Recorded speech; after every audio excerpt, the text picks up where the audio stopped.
सभी को नमस्कार। इस वीडियो में हम लेसन 9 इकोनॉमिक्स का आगे पढ़ने वाले हैं। राज्यों की रैंकिंग। नीति आयोग राज्यों के बीच कुछ आधारों पर प्रतिस्पर्धा को बढ़ाने का प्रयास करेगा, जैसे राज्य में विकास की गति, व्यवसाय करने में आसानी, स्वास्थ्य सुविधाओं एवं शिक्षा व्यवस्था में सुधार इत्यादि। इसके साथ ही नीति आयोग राज्यों के निष्पादन में सुधार करने हेतु सहायता प्रदान करेगा। नेक्स्ट है राजकोषीय स्वतंत्रता। नीति आयोग राज्यों में चलाई जाने वाली विभिन्न केंद्र प्रायोजित योजनाओं का विश्लेषण करके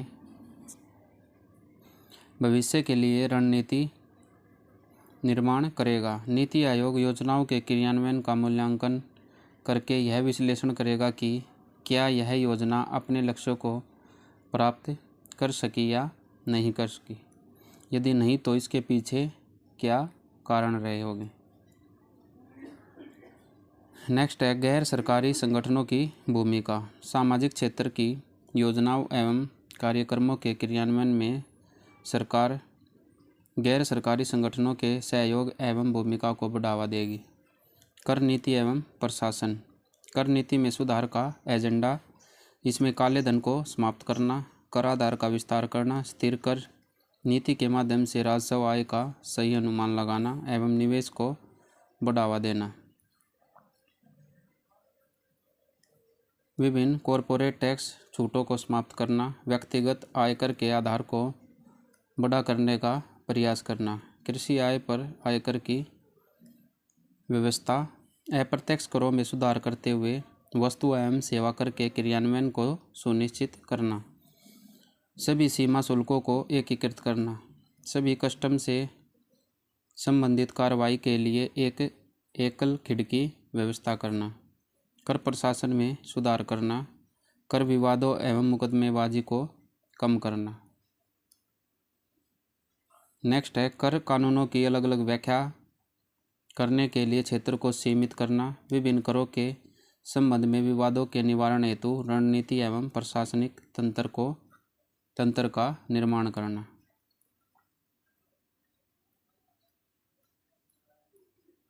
नेक्स्ट है कर से संबंधित कर्मचारियों का प्रदर्शन मूल्यांकन करना, कर अनुपालन सुनिश्चित करने के लिए आधुनिक सूचना एवं संचार प्रणाली का उपयोग करना।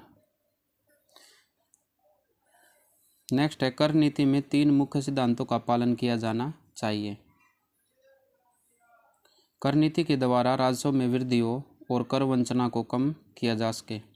कर आधार सभी के लिए एक समान हो, एक समान आय वाले व्यक्ति पर एक समान कर लगे।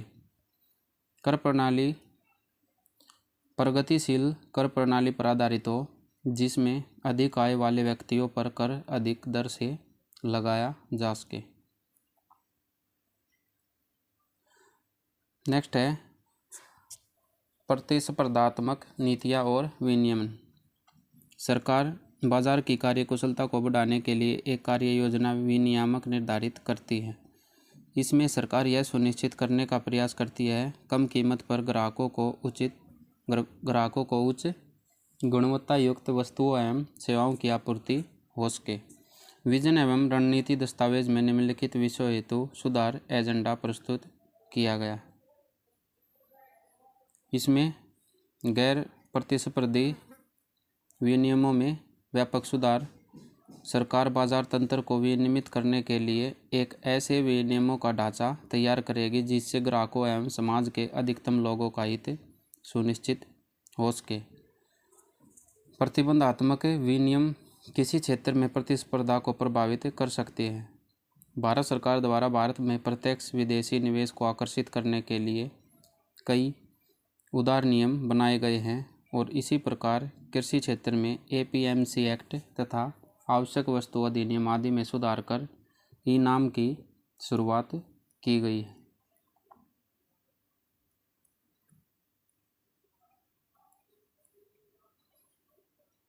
सार्वजनिक खरीद सुधार। सरकारी या सार्वजनिक खरीद की प्रक्रिया में पारदर्शिता, सरकार ई बाजार मॉडल को अपनाना, बोलीदाताओं की भागीदारी हेतु आसान नियम, सरकारी निविदाओं का एक डेटाबेस तैयार करना,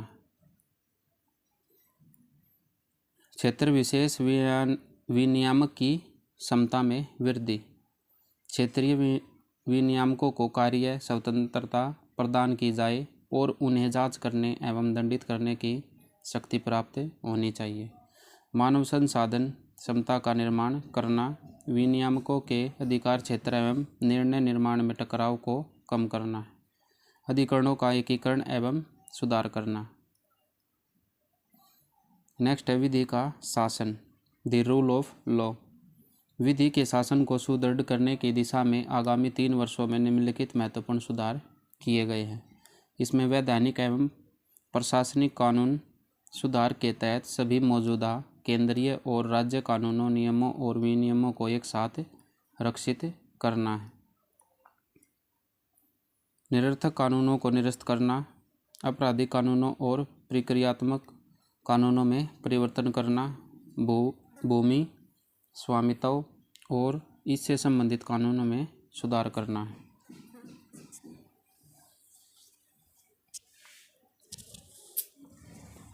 नेक्स्ट है न्यायिक प्रणाली में सुधार। इसमें न्यायिक प्रदर्शन सूचकांक की शुरुआत करना और एक प्रशासनिक तंत्र की शुरुआत करना, सूचना संचार प्रौद्योगिकी के उपयोग को बढ़ावा देना, न्यायिक नियुक्तियों को व्यवस्थित करना और पुलिस सुधार में 1861 के पुलिस अधिनियम में सुधार कर उसे वर्तमान परिस्थितियों के अनुरूप बनाना है, नागरिक के अनुपात में पुलिसकर्मियों की संख्या में वृद्धि करना, पुलिसकर्मियों में महिला प्रतिनिधित्व को बढ़ाना। नेक्स्ट है सामाजिक क्षेत्र, शिक्षा एवं कौशल विकास। इसमें एक अनुमान के अनुसार भारत 2050 तक विश्व की दूसरी सबसे बड़ी अर्थव्यवस्था होगा। भारत के पास वर्ष 2030 तक विश्व की सबसे अधिक कार्यशील जनसंख्या होगी एवं भारत 2020 तक विश्व में सबसे अधिक युवा शक्ति वाला देश होगा, जिसकी औसत आयु 29 वर्ष होगी। स्कूली शिक्षा के लिए कार्य एजेंडा,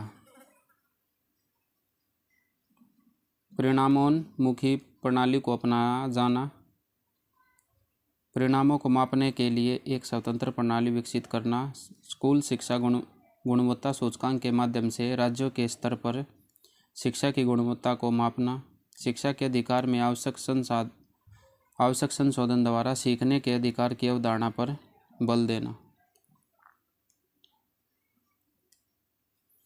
प्रभावी शिक्षा के लिए शिक्षकों एवं विद्यार्थियों को आवश्यक साधन उपलब्ध कराना है, शिक्षा के क्षेत्र में साक्ष्य आधारित सूचना एवं संचार प्रौद्योगिकी के साधनों को अपनाना, मूलभूत शिक्षा पर ध्यान केंद्रित करना, परीक्षाओं में प्रौद्योगिकी का उपयोग बढ़ाना है। मौजूदा प्रशासनिक तंत्र में सुधार, इसमें वर्तमान प्रशासन में सुधार करना, निजी क्षेत्र की भूमिका में भी सुधार करना या इसमें वृद्धि करना, सार्वजनिक निजी भागीदारी मॉडल को अपनाकर शिक्षा के क्षेत्र में निवेश को बढ़ावा देना है। उच्च शिक्षा के लिए कार्य एजेंडा,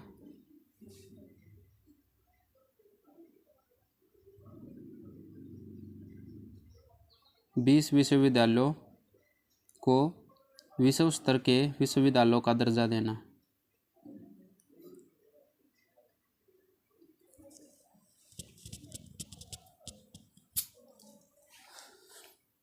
नेक्स्ट है उच्च स्तर के कॉलेजों एवं विश्वविद्यालयों को स्वायत्तता प्रदान करना, विनियामक संस्थाओं के स्तर पर सुधार करना, विभिन्न शोध एवं अनुसंधानों के लिए अनुदान प्रदान करना, व्यावसायिक एवं तकनीकी शिक्षा को महत्व देना।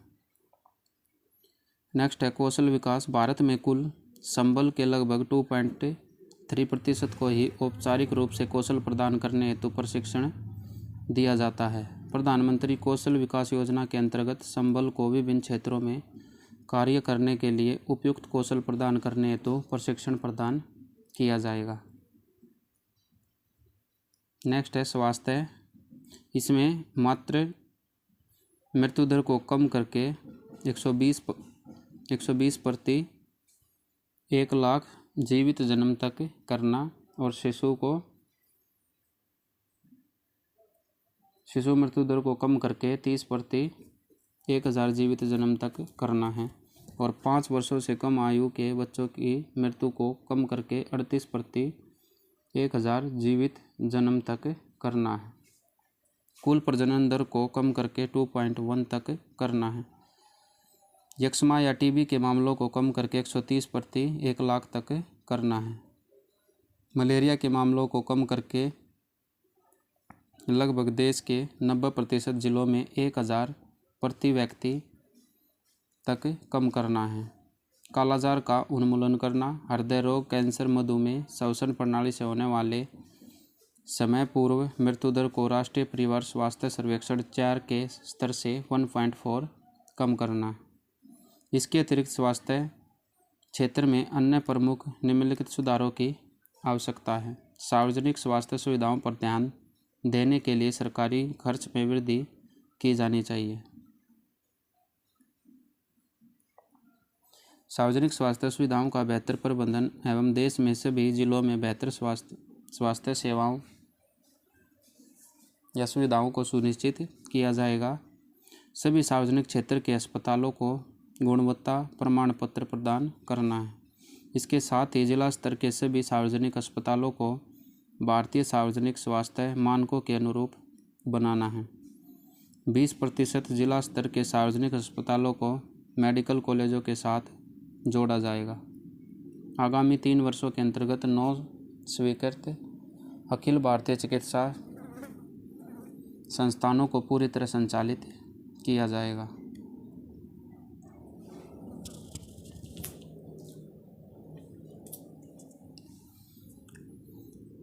नेक्स्ट है इन तीन वर्षों की समयावधि में 50% प्राथमिक स्वास्थ्य केंद्रों, 60% सामुदायिक स्वास्थ्य केंद्रों और 100% जिला अस्पतालों में आयुष सुविधाएं उपलब्ध कराई जाएंगी। स्वास्थ्य क्षेत्र के लिए मानव संसाधनों के विकास के लिए एक मॉडल नीति बनाई जाएगी। राष्ट्रीय पोषण मिशन का शुभारंभ किया जाएगा और एक व्यापक पोषण सूचना प्रणाली का विकास किया जाएगा। एक अधिक समावेशी समाज के निर्माण की ओर इस 3 वर्षीय एक्शन एजेंडे के अंतर्गत देश में समावेशी समाज का निर्माण करने की दिशा में महिलाओं, बच्चों, युवाओं, अल्पसंख्यकों, अनुसूचित जाति, अनुसूचित जनजाति, अन्य पिछड़ा वर्ग एवं वरिष्ठ नागरिकों के कल्याण को बढ़ाने के लिए व्यापक रूप से योजनाओं एवं कार्यक्रमों का निर्माण किया जाएगा। वर्ष 2005 में अपनाए गए लिंग आधारित बजट के प्रभाव का मूल्यांकन किए जाने की आवश्यकता है तथा इसमें अपेक्षित सुधार करने हेतु भावी रूपरेखा बनाई जाएगी। देश में महिलाओं की स्थिति को प्रदर्शित करने के लिए समग्र लिंग आधारित सूचकांक विकसित किया जाएगा। वर्तमान में भारत के सकल घरेलू उत्पाद में महिलाओं की भागीदारी 17% है, जो कि वैश्विक औसत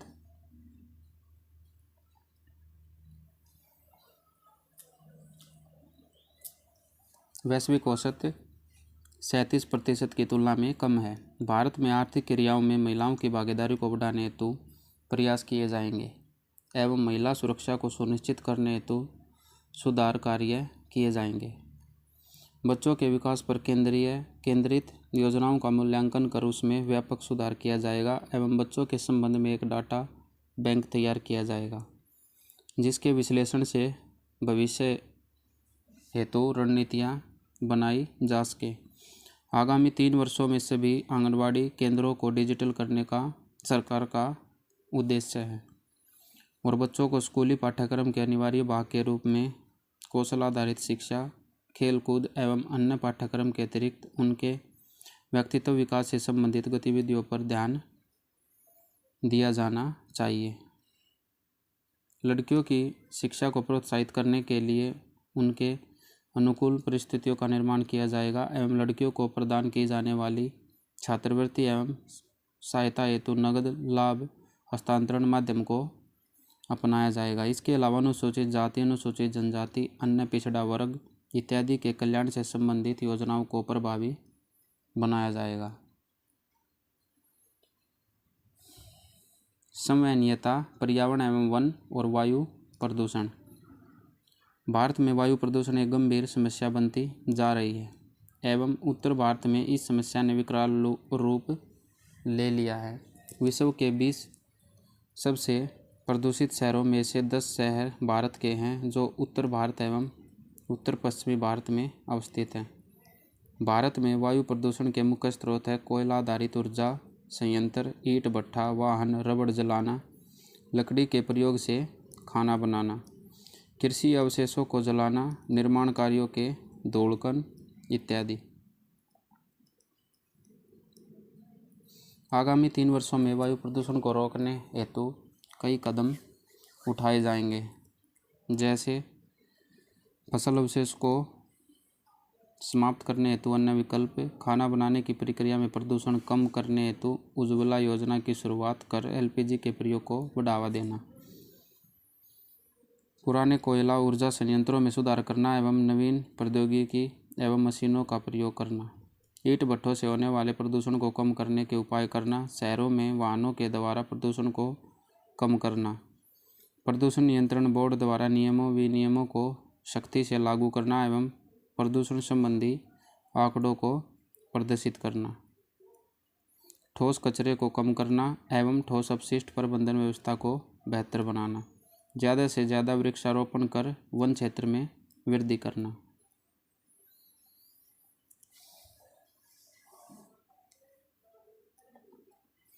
जल संसाधनों का संवहनीय प्रबंधन। केंद्रीय जल आयोग के अनुसार 2001 में प्रति व्यक्ति जल उपलब्धता 1816 क्यूबिक मीटर से कम होकर 2011 में 1544 क्यूबिक मीटर हो गई है। इसका मुख्य कारण जनसंख्या में हो रही तीव्र वृद्धि है।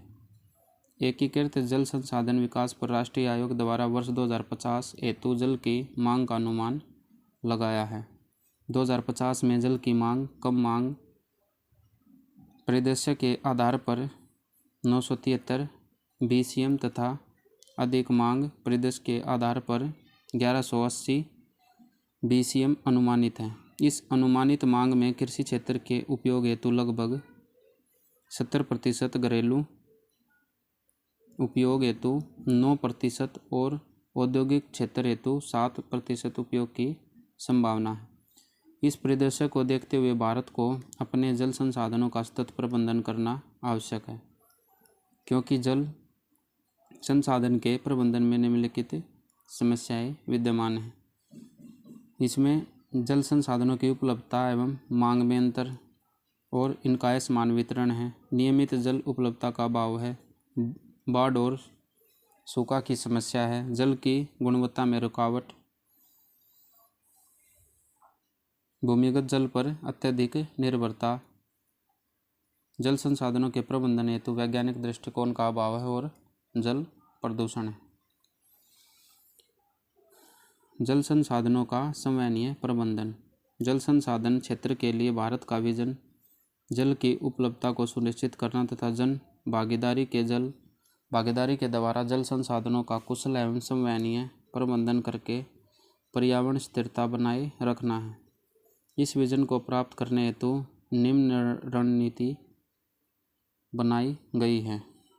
हर खेत तक सिंचाई सुविधा पहुंचाने हेतु हर खेत को पानी एवं खेत में पानी का कुशलतम उपयोग हेतु प्रति बूंद अधिक फसल का दृष्टिकोण अपनाया गया है। इसके लिए प्रधानमंत्री कृषि सिंचाई योजना को प्रभावी रूप से लागू किया गया है। जल निकायों के सुधार, नवीकरण एवं पुनः बहाली हेतु प्रयास करना, किसानों को सूक्ष्म सिंचाई प्रणाली के लाभों के बारे में जानकारी प्रदान करना, भूमिगत जल का पुनर्भरण करना, उद्योगों द्वारा जल का कुशलता उपयोग सुनिश्चित करने का प्रयास करना, अधिक जल उपयोग करने वाले उद्योगों में स्मार्ट वाटर मीटर लगाना, राष्ट्रीय एवं अंतर्राष्ट्रीय स्तर के निजी क्षेत्र के उद्यमियों को स्वच्छ भारत मिशन, स्वच्छ गंगा हेतु राष्ट्रीय मिशन, शहरी क्षेत्रों में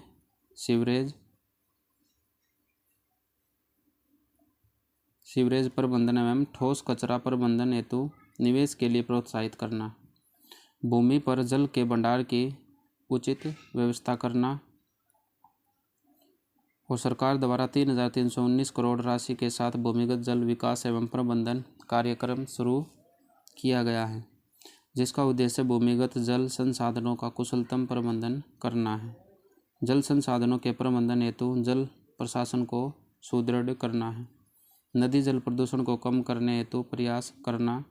वर्ष 2018 तक सिंचाई क्षेत्र के लिए जल पद चिन्ह का विकास करना और नदियों को जोड़ने के प्रयास को तेज करना है।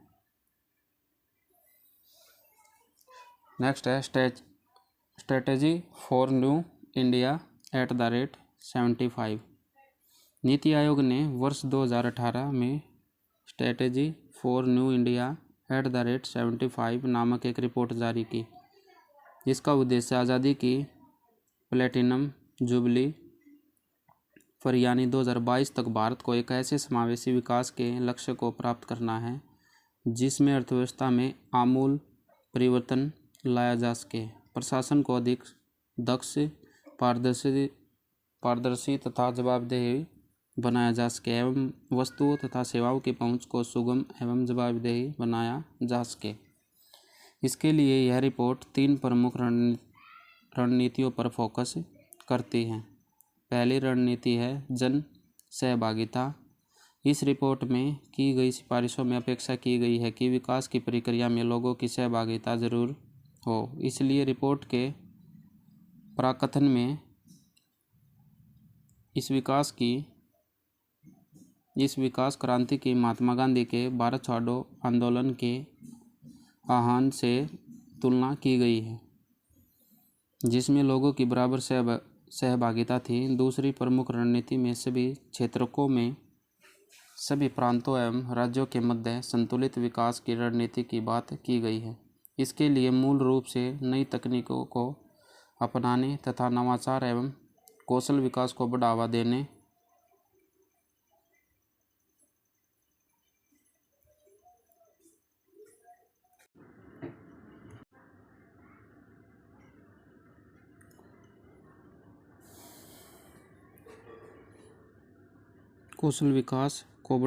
पर ध्यान केंद्रित किया गया है। तीसरी रणनीति सार्वजनिक एवं निजी क्षेत्रकों के निष्पादन अंतराल को पाटना है, यानी यह मूल रूप से विभिन्न क्षेत्रों में निजी क्षेत्रकों को बढ़ावा देने पर केंद्रित है। मूलतः इन्हीं 3 रणनीतियों पर केंद्रित होकर इस रिपोर्ट की सिफारिशें तैयार की गई हैं। इस रिपोर्ट में वर्तमान भारतीय अर्थव्यवस्था के 41 महत्वपूर्ण क्षेत्रों को चिन्हित किया गया है, जिनमें भारत के विकास को लेकर पर्याप्त संभावनाएं हैं। इनसे संबंधित समस्याओं को इंगित करते हुए वर्तमान विकास तकनीकी क्रांति के आलोक में समाधान सुझाया गया है। इन क्षेत्रों में पहले से भी प्रगति हो चुकी है, लेकिन जो चुनौतियां शेष रह गई उन्हें चिन्हित कर आगे की राह को प्रस्तावित किया गया है। ये 41 क्षेत्र 4 प्रमुख खंडों में बटे हुए हैं: वाहक, अवसंरचना, समावेशन तथा प्रशासन। इस रिपोर्ट में प्रत्येक विषय को संक्षिप्त रूप में 3 उपशीर्षकों में बांटा गया है: उद्देश्य, बाधाएं तथा आगे की राह। इस तरह इस रिपोर्ट में वर्तमान भारत के 41 प्रमुख विकास के क्षेत्रों के बारे में संक्षिप्त विवरण प्रस्तुत किया गया है।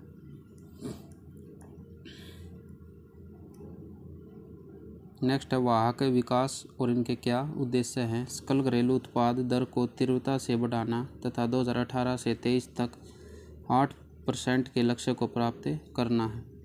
निवेश दर को जीडीपी के वर्तमान 29 से बढ़ाकर 2022-23 तक 36% करना है।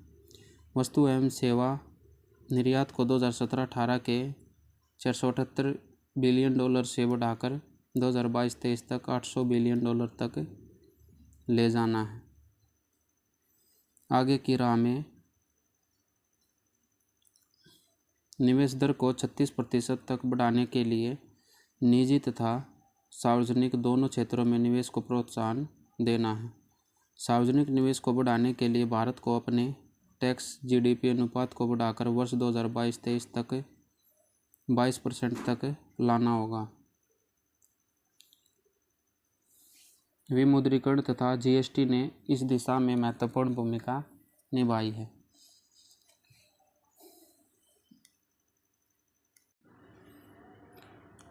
निवेश दर को 36% तक बढ़ाने के लिए निजी तथा सार्वजनिक दोनों क्षेत्रों में निवेश को प्रोत्साहन देना है।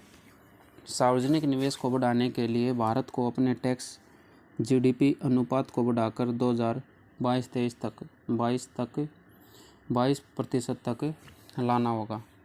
विमुद्रीकरण तथा जीएसटी ने इस दिशा में महत्वपूर्ण भूमिका निभाई है।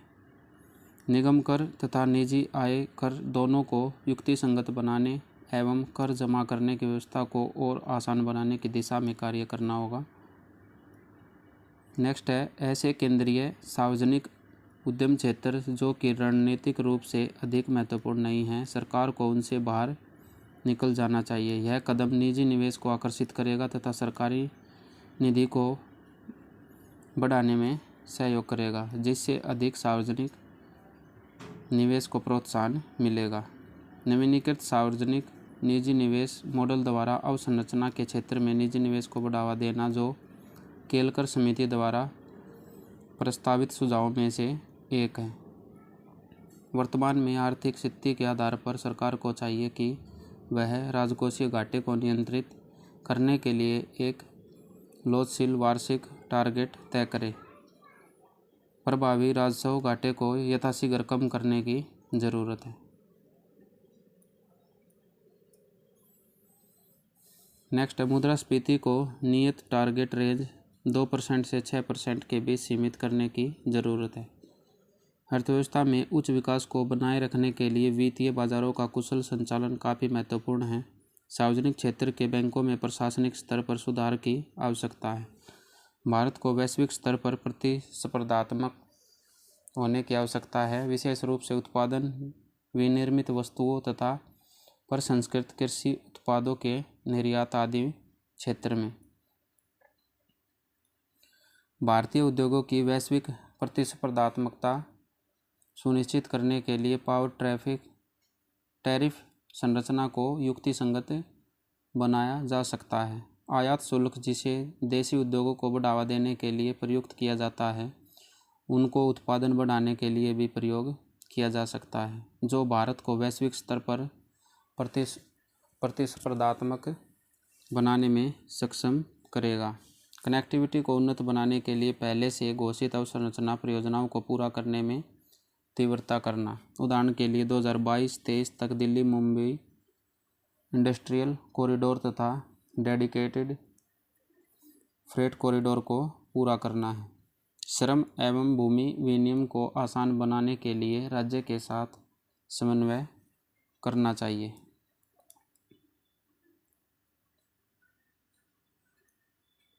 सभी राज्य सरकारों को तीव्रता से निश्चित रोजगार को कार्यान्वित करना चाहिए, जो अब लगभग सभी क्षेत्रों में विस्तारित हो चुका है। दक्षिण एशिया के उभरती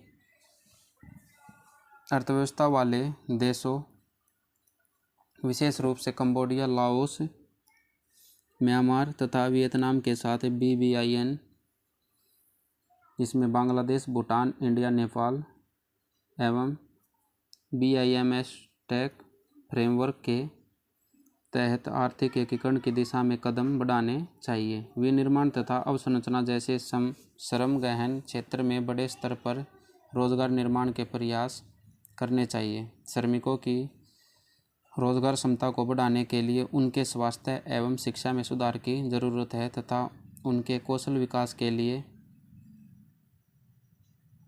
अप्रेंटिसशिप योजनाओं के विस्तार की भी आवश्यकता है। नेक्स्ट है, रोजगार एवं श्रम सुधार। इसके क्या उद्देश्य है? 2019 तक सभी केंद्रीय श्रम कानूनों को संहिताबद्ध करना। महिला श्रम सहभागिता को 2022-23 तक कम से कम 30% तक बढ़ाना है। श्रम कानूनों में सुधार औद्योगिक संबंधों को आसान कर उचित मजदूरी सुनिश्चित कर तथा कार्य की स्थिति एवं सामाजिक सुरक्षा द्वारा श्रम शक्ति के औपचारिकरण को प्रोत्साहित करना है। नेक्स्ट है, बाधाएं क्या है? इसमें भारत की कुल कार्यशीलता कार्यशक्ति का एक बड़ा हिस्सा ऐसे क्षेत्र में रोजगार में जुड़ा है जो कम उत्पादन तथा कम वेतन से संबंधित है।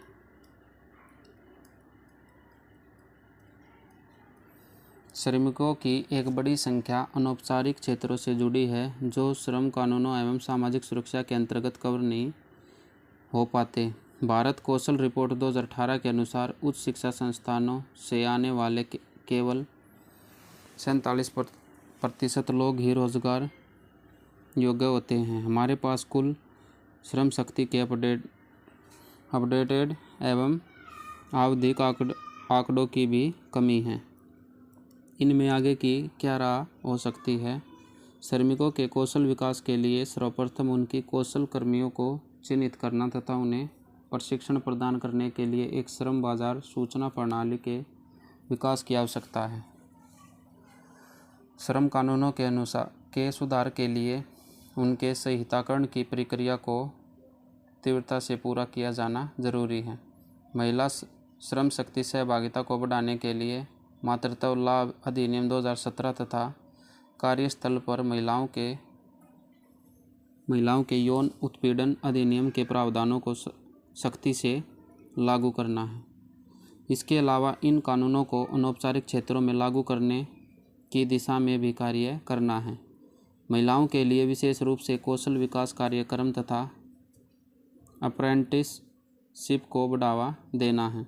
रोजगार संबंधी डेटा संग्रहण को उन्नत करना, रोजगार के औपचारिकरण को प्रोत्साहित करने के लिए औद्योगिक संबंधों को सहज करना है। श्रमिक विवादों के समाधान के लिए श्रम न्यायालय ट्रिब्यूनल को मजबूत करना तथा विभिन्न प्रकार के विवादों के समाधान के लिए समय सीमा निश्चित करना है। राष्ट्रीय स्तर पर न्यूनतम मजदूरी कानून को अनिवार्य करना है। वेतन भुगतान को चेक अथवा आधार समर्थ भुगतान के लिए बाध्य करना है। कार्य स्थिति एवं सामाजिक सुरक्षा के लिए जोखिम निर्धारण के आधार पर व्यापक व्यावसायिक स्वास्थ्य तथा सुरक्षा कानूनों का क्रियान्वयन करना है। ऑनलाइन शिकायत प्रणाली तथा मानक निवारण प्रक्रिया द्वारा श्रमिक निगरानी व्यवस्था में पारदर्शिता लाना है। तकनीकी एवं नवाचार, इसका उद्देश्य भारत को वैश्विक नवाचार सूचकांक में 2022-23 तक शीर्ष 50 देशों की सूची में लाना है। हमारे 5 महत्वपूर्ण वैज्ञानिक शोध संस्थानों को विश्व के शीर्ष 100 संस्थानों की सूची में लाना है। बाधाएं, विकास एवं शोध क्षेत्र में कम व्यय, विशेष रूप से निजी क्षेत्रों द्वारा भारत में नवाचार के लिए बड़ी चुनौती है।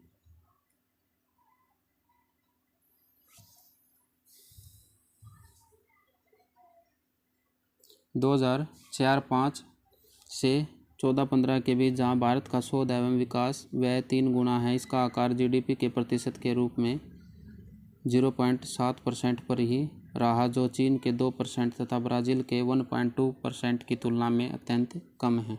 इजराइल जैसा देश शोध एवं विकास पर अपनी जीडीपी का 4.3% खर्च करता है। तकनीकी रूप से उन्नत देशों में निजी क्षेत्रों द्वारा शोध एवं विकास पर निवेश 65% से 75% तक है, जो भारत में केवल 30% के करीब है। प्रसिद्ध सार्वजनिक निवेश की संस्थाओं तथा देश के प्रसिद्ध विश्वविद्यालयों द्वारा विकसित महत्वपूर्ण तकनीकों के उद्योगों और सामाजिक लाभ के लिए हस्तांतरण की दर अत्यंत कम है। नेक्स्ट है, भारत उद्योगों द्वारा देसी तकनीकों के अपनाने की प्रवृत्ति उत्साह के अनुकूल नहीं है। नई स्टार्टअप व नवाचार तकनीकों को सरकारी खरीद द्वारा मिलने वाला सहयोग पर्याप्त नहीं है। ग्रामीण क्षेत्रों की सस्ती तकनीकों, विशेष रूप से कृषि प्रसंस्करण, सूक्ष्म सिंचाई आदि क्षेत्रों में प्रगति की स्थिति अच्छी नहीं है।